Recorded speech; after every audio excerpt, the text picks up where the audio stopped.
CG Bhaskar, हर खबर घर तक। पिता का साया वो है जिसके नीचे छुपे रहना चाहती हैं हम बेटियां, जिसे कभी नहीं खोना चाहती हम बेटियां। हर बच्चे की जीत के पीछे एक पिता की खामोश मेहनत होती है, जो कभी दिखती नहीं पर महसूस होती है। आज इंटरनेशनल फादर्स डे है और इस खास मौके पर आपको छत्तीसगढ़ के एक ऐसे आश्रम से रूबरू कराऊंगी जहां हर बेटी को मिलता है पिता का साया और मायके सा प्यार। स्वामी भजनानंद वनवासी सेवा आश्रम, जो कि कोरबा जिले के केंदई गांव में स्थित है। स्वामी शारदानंद सरस्वती जी महाराज ने 1978 से पहले इस आश्रम की स्थापना की थी, जहां पिछले 24 वर्षों से हर साल आदिवासी बेटियों का सामूहिक विवाह कराया जाता है। लेकिन यहाँ सिर्फ कन्यादान नहीं, जीवन भर का साथ मिलता है।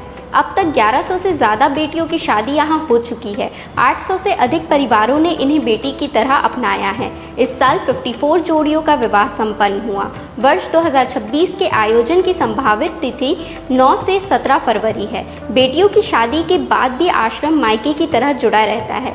रक्षाबंधन पर राखी बांधने से लेके किसी ज़रूरत में मदद देने या सिर्फ हालचाल लेने तक सब कुछ अपनी बेटियों के लिए करता है। इस आश्रम के पिता उनकी खबर रखते हैं, उनकी परेशानियों में साथ खड़े रहते हैं।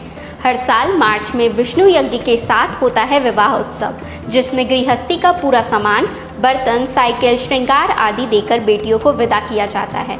विधवा बेटियों का पुनर्विवाह भी यहाँ कराया जाता है।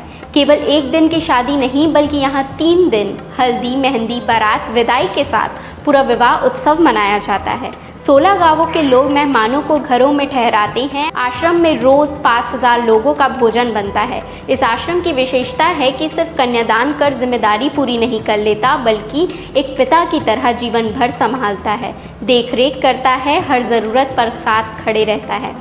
यानी पिता का साया और मायके का प्यार दोनों एक साथ ये आश्रम देता है। Bureau report, CG Bhaskar.